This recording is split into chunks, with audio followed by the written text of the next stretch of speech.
저는 어렸을 적에 어른들이 눈보라가 휘날리는 바람찬 흥남부두에 신나게 불러서 아주 낭만적인 노래인가 보다. 그런데 이제 그 나이가 들고 유교동란에 지금 이 영상은 국제시장이라는 그 영화에서 나온 얘기인데, 그 유교동란 1950년 6월 25일 일어나서 우리가 한밤중에 새벽에 침략을 당해서 그저 어찌할 수 없이 막 파죽지세로 후퇴를 해서 낙동강 정상까지 갔다 하지 않습니까? 그런데 미국의 맥어더 원수가 인천 상륙작전에 성공해서 그해 9월 28일 날 서울을 수복하고, 그리고 나서 유엔군들이 막 밀려 들어가서 저 원산까지 밀고 들어갔는데, 이제 그해 12월 달에, 바로 그해 12월 달입니다.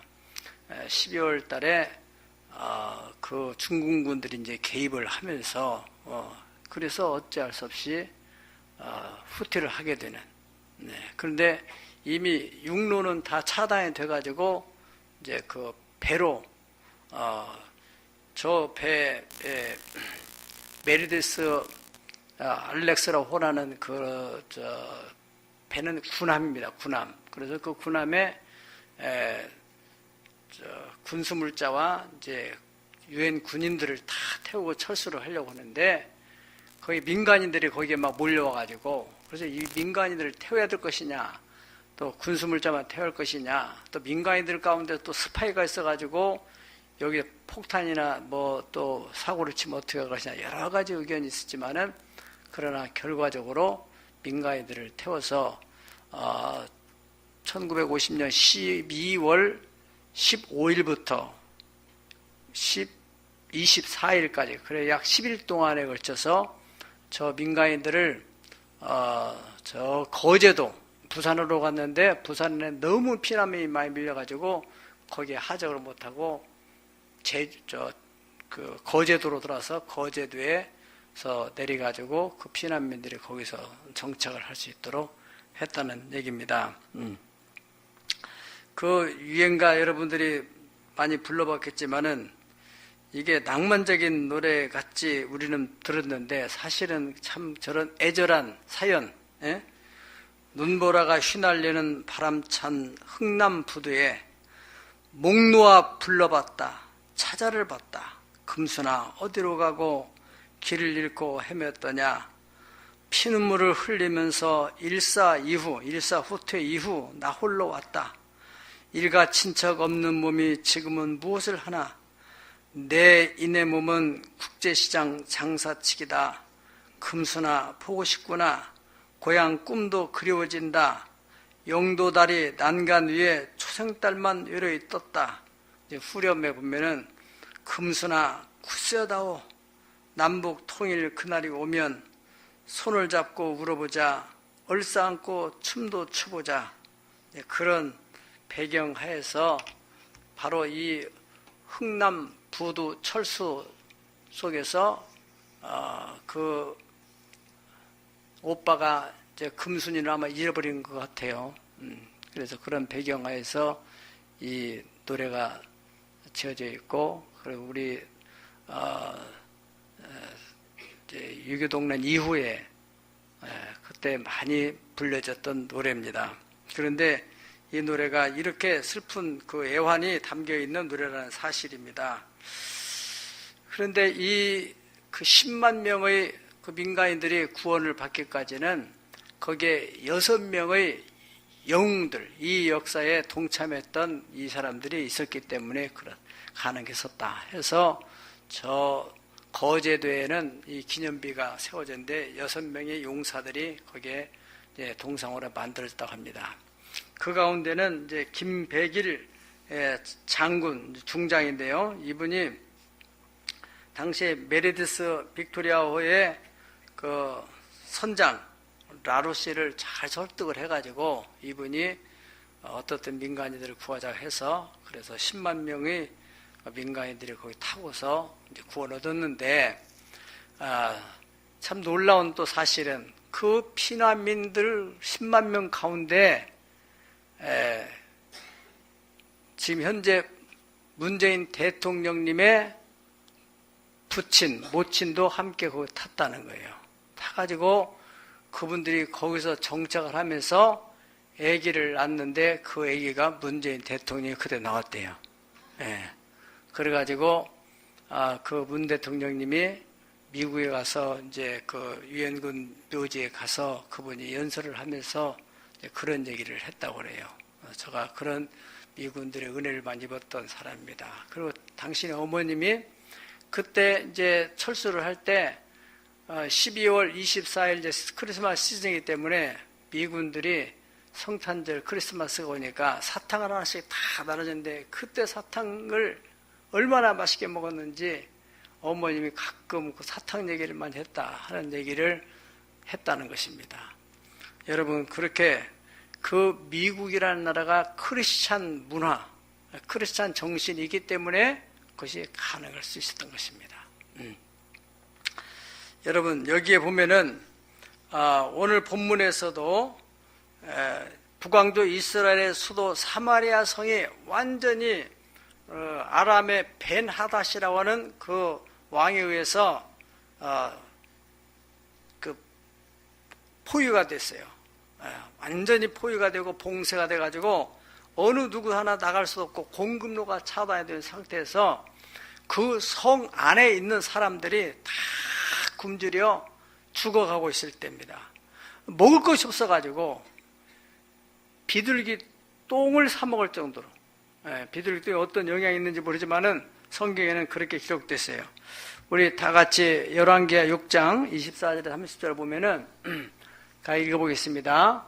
이후에 아람 왕 벤하닷이 그 온 군대를 모아 올라와서 사마리아에 에워싸니 아람 사람이 사마리아를 에워싸므로 성중이 크게 줄여서 나귀 머리 하나에 은 80세겔이요 비둘기 똥 4분의 1 값에 은 5세겔이라 하니 이스라엘 왕이 성 위로 지나갈 때 한 여인이 외쳐 이르되 나의 주 왕이여 도우소서. 왕이 이르되 여호와께서 너를 돕지 아니하시면 내가 무엇으로 너를 도우랴. 타작마당으로 말미암아 하겠느냐 포도술로 말미암아 하겠느냐 하니라. 또 이르되 무슨 일이냐 하니 여인이 대답하되 이 여인이 내게 이르기를 네 아들을 내놓아라. 우리가 오늘 먹고 내일은 내 아들을 먹자 하매 우리가 드디어 내 아들을 삶아 먹었더니 이튿날에 내가 그 여인에게 이르되 네 아들을 내놓으라. 우리가 먹으리라 하나 그가 그의 아들을 숨겼나이다. 아멘. 너무너무 먹을 것이 없어서 비둘기 똥 먹다가 더 이상 먹을 거 없으니까 이제 자기들을 아이들을 서로 약속을 하고 오늘은 내 아들을 먹고 내일은 네 아들을 먹자. 그렇게 했는데 자기 아들을 먼저 삶아 먹었는데 그 다음날 당신 아들 내놓으니까 안 내놔가지고 지금 왕한테 하소연하는 내용입니다. 얼마나 극한 상황이 됐으면 이렇게 됐겠어요. 우리가 참 전쟁을 안 겪어봐서 그렇지만 전쟁에는 참 비참한 거고, 그 고대 전쟁은 특별히 그 징기스칸도 그런 전법을 썼는데 성을 완전히 포위하고 그냥 가만히 있으면은 그 사람들이 보급로가 차단되고 먹을 것이 없으면은 결국엔 손 들고 나온다는 거예요. 그러면 거기서 항복 문서 받고 또 이 조약을 하고 그리고 조공을 바치기로 하고 또 다른 데 가고 그렇게 해서 세계를 정복할 수 있었던 것입니다. 바로 이 사건도 역시 사마리아 성이 그렇게 아람 왕 벤하닷에서 완전히 포위돼서 그야말로 성 안에서는 이러한 상황이 벌어졌던 거예요. 다른 길이 없습니다. 지금 여러분의 상황이 이 상황보다는 어렵지는 않을 거예요. 이러한 극한 상황에서도 이 문제를 풀어냈다는 그 이야기가 오늘 본문에 있는데 오늘 이 말씀 여러분이 잘 듣다 보면은 여러분의 상황이 아무리 어려도 문제를 풀어낼 수 있는 길이 있다는 것입니다. 할렐루야. 그래서 여기에 보면은 이 성 안은 지금 다 굶주려 죽어가고 있는 죽기만을 기다리고 있는 그때 성 문 어귀에 납병 환자 4명이서 거기 있었다는 것입니다. 그 사람들이 이제 거기서 가만히 생각해 보니까 성 안은 다 지금 비참하게 굶어 죽어가고 있는데 자기들이 성 안에 들어간다 해서 누가 먹을 걸 줄 사람도 없을 거고, 그렇다 해서 여기서 그냥 있으면은 굶어 죽는 거고, 그러니까 이렇게 있어서는 안 되겠다. 우리가 아람진으로 한번 가보자. 그래서 그들이 죽이면 죽는 거고 살려주면은 사는 거고, 그런데 여기서 그냥 여기서 그냥 있다가 굶주려 죽을 수는 없지 않느냐. 그런 마음을 가지고 이 사람들이 바로 아람진으로 가게 됐는데, 하나님께서 이 사람들을 사용하셔서 큰 군대의 말굽소리, 군대의 소리, 병거의 소리로 보초를 서는 사람들이 착각을 하게 만들어가지고 다 도망가게 됐다는 거예요. 그래서 그 납병 환자 그 4사람이 그 양식을 먹고 생명을 다 얻게 된 것뿐만 아니라 그 성 안에 있는 사람들이까지 그 소식을 알려줘가지고 성 안에 있는 수십만의 사람들이 이 4명의 납병 환자로 인하여서 다 생명을 얻게 되었다. 구원의 문을 열어줬다. 그런 내용입니다. 여러분들이 그런 어려운 상황에서 여러분들이 문을 열어서 또 다른 문이 열지 못해서 절망하고 있는 사람들에게까지 문을 열어줄 수 있는 그런 통로가 되기를 축복합니다. 하나님께서 이제 그 나 환자들이 앞서서 갔지만은 그 배후에서는 하나님이 그 사람들을 쓰셨다는 거예요. 하나님이 쓰시는 사람, 하나님이 어떤 사람을 통해서 그렇게 막혔던 문을 열어주시는가. 첫 번째로는 약한 사람들, 소외된 사람들입니다. 고린도서 1장 26절부터 29절까지를 보시겠습니다. 형제들아 너희를 부르시는 보라. 육체를 따라 지혜는 자가 많지 아니하며 능한 자가 많지 아니하며 문벌 좋은 자가 많지 아니하도다. 그러나 하나님께서 세상에 미련한 것들을 택하사 지혜 있는 자들을 부끄럽게 하려 하시고 세상에 약한 것들을 택하사 또 강한 것들을 부끄럽게 하시며 하나님께서 세상에 천한 것들과 멸시받는 것들과 없는 것을 택하사 있는 자들을 폐하려 하시나니 이는 아무 육체라도 하나님 앞에서 자랑치 못하게 하려 하십니다. 아멘. 그러니까 하나님이 쓰시는 사람 어떤 사람들이요? 약한 사람들, 문벌이 좋지 않은 사람들, 또 지혜가 없는 사람들, 또 세상에 천한 사람들. 왜 그런 사람들을 하나님이 쓰시느냐? 그 사람들이 그러한 역사를 일으키게 되면은 자기가 잘하는 것이 아무것도 없잖아요. 또 그런 지혜 있는 사람이나 문벌 좋은 사람들이나 또 건강한 사람들이나 이런 사람들이 어떻게 저렇게 약한 사람들이 저런 일을 했을까? 정말 하나님이 하셨구나. 그렇게 하나님의 영광이 드러나도록 하기 위해서 약한 사람 들어서 사용하신다는 거예요. 우리가 그 가나안 땅에도 기생 라합 그 일을 하나님이 사용하셔서 가나안 땅 이스라엘 백성을 구원하는데 도움을 받도록 했고, 나아가서 그 기생 그 라합이라는 사람이 가나안을 정탐했던 그 정탐꾼 중에 한 사람하고 결혼을 또 하게 됐어요. 그래서 거기서 또 보아스라는 사람을 낳게 되고 그 혈통 가운데서 다윗 왕이 태어나게 된 것입니다. 어떻게 그 사람이 그렇게 될 줄을 누가 알았어요? 아까도 말씀드렸다시피 그 미군들이 철수하는 그 속에서 그 어디서 대통령이 나올 줄 누가 알았겠어요? 그렇게 하나님은 약한 자를 통해서 강한 자를 부끄럽게 하시는데, 바로 사무엘상 22장 2절에 보면은 다윗 왕이 사울 왕에 의해서 피난 도피 생활을 하게 될 때, 그때 다윗에게 달라붙은 사람들은 환난당한 자, 빚진 자, 원통한 자, 이런 사람들이 400명이 따라붙었어요. 그 사람들이 그 다윗을 따라다니면서 도피하면서 이제 하나님을 의지하고 하는 가운데서 다윗은 확실하게 하나님의 사람이기 때문에 거기서 하나님의 역사를 이들이 보게 됩니다.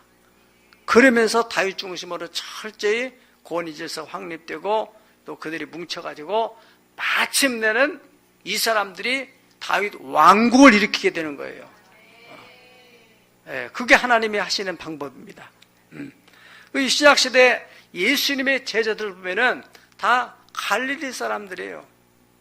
그렇게 요즘으로 말하면 학군이 좋지 않은 사람, 배움이 별로 없는 사람들, 생활수위 낮은 사람들, 그런 사람들이 예수님을 따르게 되고 예수님의 제자가 되고, 그래서 정말 인류의 역사에 큰 역할을 감당하게 되고, 예수님께서 또 십자가 지고 돌아가시던 뒤에도 갈릴리 사람들만 예루살렘 마가다락방에서 모여서 기도하다가 그들이 성령 충만 받고 나서 그들이 바로 세계를 움직이는 그러한 복음의 전사들이 돼서, 그들로 인해서 지금 우리가 예수 믿고 여기서 지금 예배드리는 것은 그들의 불씨에 의해서 우리가까지 복음이 전해왔다는 사실입니다. 그러니까 우리가 생각하기에 우리는 뭐 가진 것도 없고 저 잘난 놈들, 뭐 잘 나가는 사람들 자꾸 저 사람들 비판하고 자기 스스로를 비관하고 하지 마시고, 내가 지금 어렵다 하면은 하나님이 쓰실 만한 자격을 내가 갖춘 사람이구나. 아멘. 그렇게 생각해야 돼요. 우리가 교회적으로 그렇습니다. 교회적으로도 큰 지금 대형 교회들이 하루아침에 그랬던 게 아니에요. 다 그 사람들도 처음 시작할 때는 아주 소외된 그러한 사람들, 세계적인 교회라고 하는 여의도 순복음 같은 경우도 저 불광동에 거기에 천막치고 다 가난한 사람들, 흑빈자들이 모여가지고 기도하고 그리고 하나님의 능력을 체험하고, 이런 사람들이 점점점 사업을 만들어가고, 그래서 사업이 일어나면서 또 헌금도 하고 예배당도 짓고 간증을 하고, 그래 가는 사람들이 막 그 사람들 바라보면서 예수 믿으니 저렇게 되는구나. 그래서 몰려들어가지고 오늘의 세계적인 교회가 된 거란 말이죠. 다 교회 안에서 훌륭한 장로님, 큰 사업을 하는 사람들도 다 초신자로, 오늘 또 세례받은 세례증서를 받은 분들인데, 이분들이 지금 정말 저 사람들이 어떻게 믿음 생활할까? 나는 믿음이 생겨요. 이분들이 이제 금방 집사가 되고 그 다음에 장로가 될 수 있도록 하나님이 생활에도 막 복을 주시고, 신앙을 올곧게만 가면은, 정통적인 신앙생활만 하게 되면은 반드시 믿음의 역사가 일어나게 됐어요. 신앙이 자기 멋대로 자기 감동대로 하기 때문에 자꾸 왔다 갔다 하고, 그래서 신앙이 크질 않는 겁니다. 큰 나무가 되는 데는 한 곳에 뿌리를 내리고 있을 때 거기서 거목이 만들어집니다. 할렐루야. 바로 그래서 큰 교회가 이루어지고, 또 그 장들이 일어나가지고 사업을 만들게 되면은 그 사업체에서 많은 이 고용을 확대하잖아요. 직장 없는 사람들 직장을 만들어주고. 제가 지난번에는 수요 예배 마치고 극동방송을 듣고 가는데 거기에 본죽 얘기가 나오더라고요. 그런데 그 본죽 사장님, 여자분하고 여자분을 글 쓰는 분인데, 이분 신앙이 좋은 분이에요. 기도하다가 하나님이 이제 그런 죽을 만들고 싶은 그런 마음이 있어가지고 죽을 쓰는 사람들이, 요즘 세상에 누가 죽 먹냐, 대학가에서.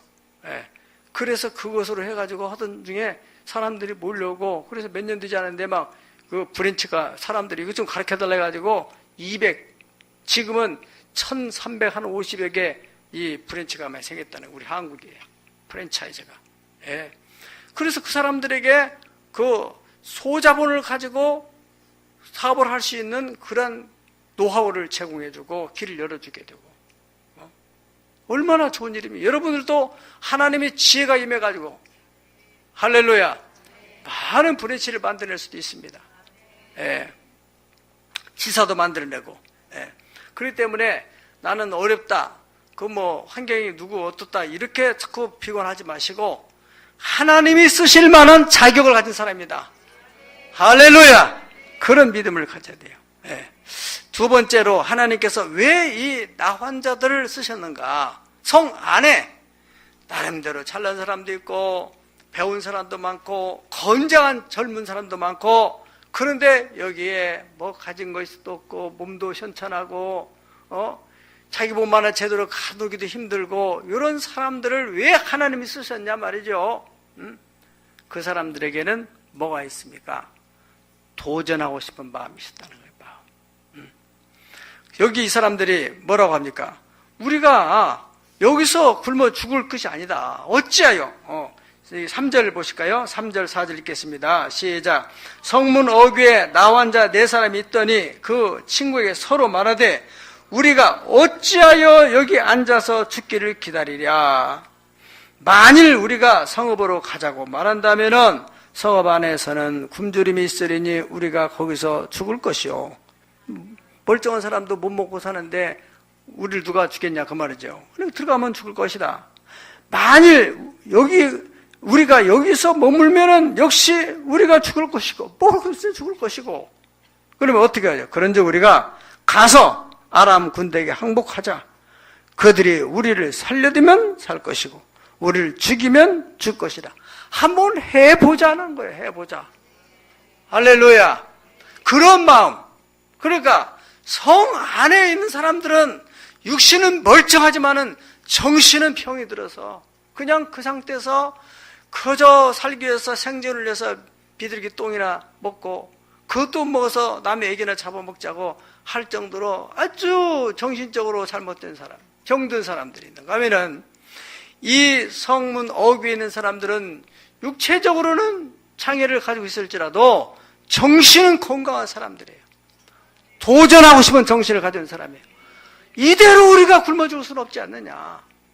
어찌하여 우리가 여기서 머물러서 굶어 죽으려고 하느냐. 그런 마음을 가진 사람들. 아무리 내 사업이 힘들고 내 직장, 내 삶 현장이 아무리 힘들어도 우리가 이래서 죽을 게 아니라 여러분 어떤 사람들은 힘들다고 해서 그냥 자살해버리고 얼마나 무책임한 도망가버리고 도피해버리고 빚쟁이 있으면은 일단 만나봐야 돼요. 만나봐야 돼요. 사실을 얘기를 하고 그러다 보면 그 사람이 정말 우리가 하나를 믿는 사람으로서 만나서 사실 여부를 얘기하고 이런데 좀 한 번 더 나를 좀 도와주시라고 하나님의 성령이 감동을 해주시면은 될 수 있지 않겠어요? 우리는 그 믿음을 가지고 기도하는 거 아닙니까? 네. 여기에 이 나환자들이 이런 마음을 가지고 가는 거예요. 네. 서로가 정말로 이 사람들이 그저 밥을 먹어도 걷기가 힘든 사람들인데 밥도 굶어가지고 얼마나 힘들겠어요. 또 자기들 스스로가 이 정신이 잘못됐다면은 우리가 이 병든 사람들 그 사람들이 뭘 우리를 받아주겠냐, 먹을 거 주겠냐, 가면 뭐 하냐, 그렇게 생각할 수 있지 않겠어요? 그런데 네 사람이 서로 의견이 맞아가지고 우리 가자. 서로를 의지하고 이 사람들이 가는데 말이죠. 한 저녁 때 해질 무렵에 출발했는데 아람 진으로 이제 가는 중인데 하나님이 그들의 그 발걸음이 무슨 힘이 있겠어요? 증폭을 시켜가지고 그 보초에 서고 있는 사람들이 들을 때 큰 말굽 소리, 병고 소리, 막 군대 소리로 착각을 하게 만드는 거예요. 저 사람들이 지금 애굽 사람들하고 연합을 해가지고 지금 우리를 지금 반격하나 보다 이렇게 착각을 하게 만들어서 다 도망가 버렸어요. 네. 그냥 거기에 먹고 또 입고 또 쓸 수 있는 무기니 뭐 이런 걸 전부 다 내버리고 살기 위해서 그냥 도망을 갔단 말이죠. 가보니까 사람이 없는 거예요. 그냥 이 텐트 저 텐트 가보니까 막 먹을 것이 막 쌓여 있어요. 시커 먹고 또 저 텐트 가서 또 뭐 거기에 또 옷도 있으면 옷도 챙기고 뭐 금도 챙기고 정신없이 도 챙겼지 이 사람들이요. 하나님께서 쓰시는 사람들은 어려운 위기 속에서도 낙심하지 않고 하나님을 의지하고 기도하고 도전하는 사람들입니다. 아메리카 신대륙을 발견한 사람들 역시 우리가 잘 아는 콜럼버스라는 사람이 바로 그런 도전 정신을 가진 사람들이잖아요. 그 신대륙 위에 그 세계 최강의 나라를 우리가 신앙적인 하나님이 통치하는 나라를 만들어보자고 생각해서 당시에 이 청교도 퓨리탄이라는 사람들은요 유럽에서 그야말로 어떤 면에서는 신앙적인 면에서 사회적으로 좀 소외된 사람들이에요. 참 이 기득권층에서 이 사람들을 이 사회로 바꿀 수가 없으니까 우리가 차라리 정말로 자유롭게 신앙생활할 수 있는 그런 나라, 소박한 꿈을 가지고 이 사람들이 푼푼히 돈을 모아가지고 메이플라워를 사가지고 그래서 그 배를 타고 떠난 겁니다. 대륙으로. 네. 거 가면서 죽은 사람들 많아요. 겨울에 도착했어요. 플로리다 항구에 도착해서 참 힘든 겨울을 지나했습니다. 그 후손들이 오늘 세계 최강을 이루게 된 겁니다. 예. 하나님의 축복이죠. 하나님 쓰신 사람들이죠. 예. 유명한 영국의 역사학자 아놀드 토임이라는 사람은 그가 쓴 역사의 연구라는 책에서 이 세상의 역사라는 것은 누가 만들어가느냐? 도전에 의해서 응전하는 사람이다. 다시 말하면 어떤 환경이 어려우면 그 환경에 도전해 나가는 사람들, 그런 사람들이 역사를 만드는 사람들이다. 예수님께서 말씀하시기를 하나님의 나라 천국은 세례 요한 때부터 지금까지 침노를 당하나니 누구든지 침노하는 자가 천국을 차지한다. 아멘. 우리 다 같이 한번 읽어보시죠. 시작.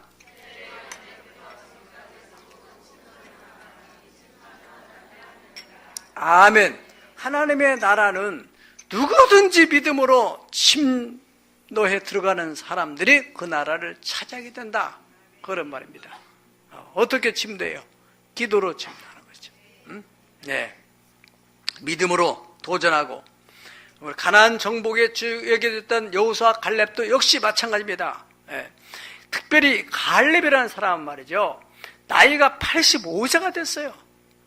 85세가 됐는데 그 사람이 여호수아 14장 12절 보세요. 시작. 그날에 여호와께서 이 산지를 지금 내게 주소 당신도 그날에 들으셨거니와 그곳에는 아락 사람이 있고 그 성읍들은 크고 견고할지라도 여호와께서 나와 함께 하시면 내가 여호와께서 말씀하신 대로 그들을 쫓아내리다. 아멘. 이 아낙 사람들은 기골이 장대한 사람들입니다. 40년 전에 12명 정탐꾼을 보냈을 때에도 10명의 그 정탐꾼들이 이 사람들을 본 거예요. 아낙 사람들을 보고서 겁을 내가지고 우리는 그들과 비교하면 우리는 멧돼지 같다. 우리는 가면 그들에게 죽는다. 거민을 삼키는 땅이다. 에? 그런데 그 여호수아와 갈렙만이 아니다. 하나님 우리를 기뻐하시면 우리가 그 땅을 능히 차지할 수 있다. 그 믿음이 40년이 지났는데도 흔들리지 않았어요. 여호수아는 거기서 이제 모세가 죽으면서 제2인자가 돼가지고 지도자가 됐고, 갈렙은 거기서 똑같은 레벨인데 떨어져서 얼마나 참 마음이 아프겠어요. 그런데 이 갈렙은 40년 동안 자기 건강관리를 잘하고 있다가 여호수아가 더 이상은 힘이 없어 지쳐가지고 전쟁을 수행할 수 없는 그런 상황에서 이제는 전쟁 종료 이 상태에서 유지하자. 헤브론 산지에 참 좋은 땅인데 거기에는 요새화돼가지고 거기에 더 이상 손을 쓸 수가 없는 상황이 됐어요.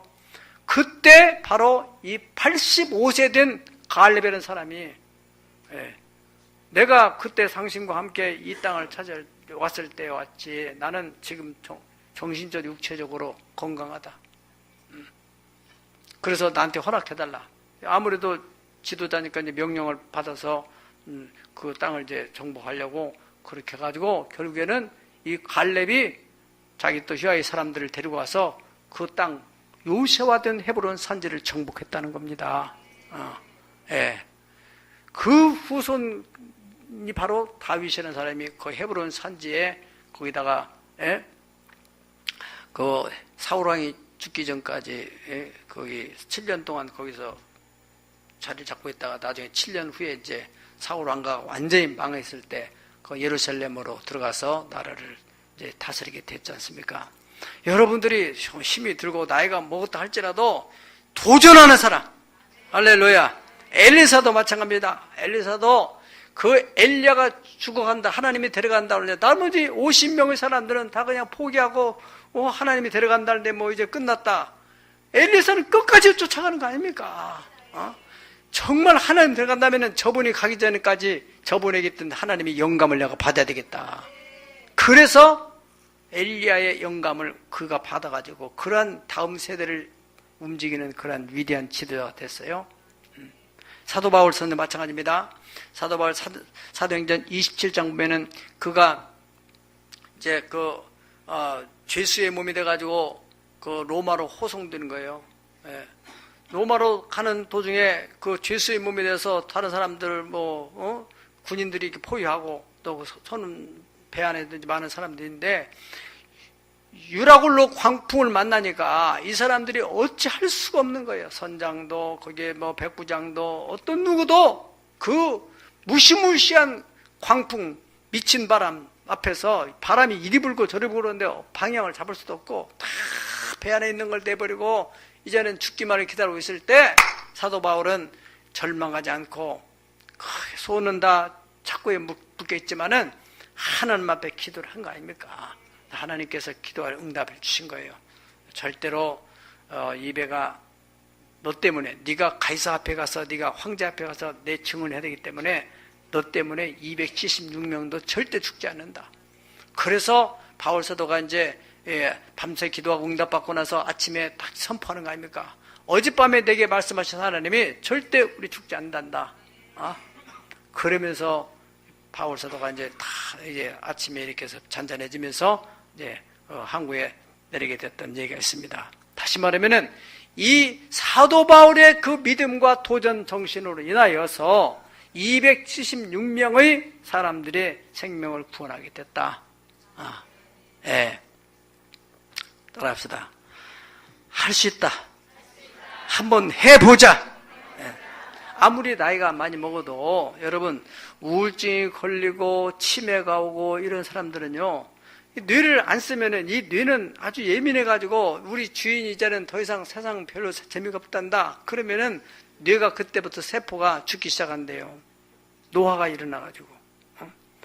그래 나이가 들어서도 뭔가를 자꾸 하는 사람은 이게 지금 이 주인님이 바쁜데 우리가 가만히 있으면 안 되겠다. 그래가지고 내가 자꾸 움직인다는 거예요. 자꾸 몸을 움직이면 몸을 움직이려면 어디 가려면 생각을 해야 되잖아요. 그러면 어디로 가야 되는 거예요. 뇌에서 다 옛날에 갔던 그 길 이런 걸 생각하겠고 또 내비게이션 말하면 그걸 듣고서 머릿속에 그리고 그래 자꾸 뇌가 움직이기 때문에 뇌세포가 노화되지 않고 소멸되지 않고 내가 할 일 아무것도 없고 아무것도 안 하고 힘들다가만 하고 낙심만 하고 그러면은 뇌세포는 우리 주인이 아무것도 안 하고 이제는 다 끝났나 보다. 그리고 일을 안 하고 가만히 있으면 점점 이렇게 노쇠가 되고 죽어가요. 세포가 죽어가요. 그러면서 치매가 일어나게 된다는 거예요. 나이 탓하지 마시고 85세 된 사람도 전쟁터에 나가는 판인데 할렐루야. 성경에는 하나님이 늙어도 결실하고 진에게 풍족하고 입이 청청하고 그래서 그 사람으로 하여금 여호와의 정직함을 드러내게 된다. 할렐루야. 그렇게 말씀했습니다. 마지막 세 번째로는 하나님이 왜 이 사람들을 사용했느냐. 세 번째 이유는 바로 이 사람은 하나님을 경외하는 사람들이었어요. 먹을 것이 막 잔뜩 있으니까 이 사람들이 그리고 나서 그들이 스스로 뭐라고 합니까? 8절 9절 한번 읽어보겠습니다. 시작. 그 나병 환자들이 진영 끝에 이르자 한 장막에 들어가서 먹고 마시고 거기서 은과 금과 의복을 가지고 가서 감추고 다시 와서 다른 장막에 들어가 거기서도 가지고 가서 감추니라. 나병 환자들이 그 친구에게 서로 말하되 우리가 이렇게 해서는 아니 되겠도다. 오늘은 아름다운 소식이 있는 날이거늘 우리가 침묵하고 있도다. 만일 밝은 아침까지 기다리면 벌이 우리에게 미칠지니 이제 떠나 왕궁에 가서 알리자. 아멘. 그들이 막 먹고 마시고 막 거기에 그 보물들을 챙기고 그러다가 또 생각을 한 거예요. 지금 자기들은 이렇지만은 지금 성 안에서는 사람들이 굶어 죽어가고 있는데 우리가 날이 밝도록 이러고만 있으면은 하나님이 우리에게 벌을 내리겠다. 그런 양심. 우리는 보통 좋은 일 있으면 자기만 우리 예수 믿는 사람들 또 하나님이 그렇게 구원의 문을 여는 도구로 쓰는 사람들은 어떤 사람들이에요? 뭐를 못하면 내 목숨 하나 못 채우겠어요. 우리 예수 믿는 사람들은 어떻게 해서 하나님 어려운 이웃을 위해서 내가 쓰임받을 수 있는 통로가 되게 해주세요. 그런 마음을 가져야 돼요. 살아있는 사람의 목에다 거미줄 안 친다는 말처럼 뭘 못하면 못 먹고 살겠어요. 예, 예수님께서도 말씀하셨지 않습니까? 너희는 무엇을 먹을까, 뭘 입을까, 무엇을 마실까 염려하지 말아라. 이건 다 이방 사람들이 하는 것이고, 너희는 먼저 하나님의 나라, 하나님이 뭘 기뻐하실 것인가, 내가 한평생 하나님의 영광을 위해서 어떻게 살다 갈 것인가, 그렇게 의미가 있는 인생을 목표로 삼고 살아가라. 그러다 보면 이 모든 것을 너에게 하나님이 더해 주신다. 할렐루야. 헨리 포드 같은 자동차 왕 이런 사람들은 저렇게 힘들게 살아가는 사람들에게 다 자동차를 하나씩 가지고 살 수 있도록 그렇게 해야 되겠다는 꿈을 가지고 하다 보니까 막 자동차 이게 공장이 잘 돌아가고, 그러면서 조금 값을 내려가지고 이 어려운 사람들이 자동차를 다 가질 수 있도록 그런 마음을 가지고 있었다는 거 아닙니까? 예. 강철왕 카네기라는 사람도 역시 그 사람도 마음속에 어려운 사람들이 이렇게 통장을 하나씩 갖고 생활하면 얼마나 좋을까? 그래가지고 자기가 막 이렇게 해서 고용을 확대해가지고 일을 못하는 사람들 불러들여가지고 그래서 일자리 주고, 그러면 이 사람들 하여금 생활의 안정을 찾아 살아갈 수 있도록 그런 길을 만드는 그 꿈을 가지고 빌 게이츠 같은 사람 보세요. 오늘 얼마나 많은 구제 사역을 하고 있습니까? 그 사람이 돈이 있기 때문에 하는 게 아니에요. 돈이 있다고 해서 어려운 일을 얻는 게 아니라니까요. 시작할 때부터 그 사람은 그런 마음을 가지고 있었다니까요. 예. 그 사람의 어머님이 자기에게 준 말씀 주라. 그리하면 너에게 줄 것이니 곧 후회되어 누르고 흔들어 넘치도록 너에게 안겨주리라. 그 말씀을 책상 위에 딱 써붙이고 그런 정신을 가지고 살아갔다는 것입니다. 네. 이 사람들은 그냥 우리가 먹어도 저 사람들은 뭐 평상시에 우리 힘들게 했으니까 내뱉자. 그렇게 할 수 있지 않겠어. 또 얼마나 무시도 당했어요. 나병한 사람 취급도 안 하고. 그런데 그 사람들을 생각하는 마음을 가졌다요. 아름다운 소식이 있는 날 침묵하고 있으면 벌이 우리에게 미칠 것이다. 그 벌은 누가 내리겠어요? 하나님. 네. 오늘날 많은 사람들이 구원의 길을 찾지 못하고 방황하고 힘들어하고 있습니다.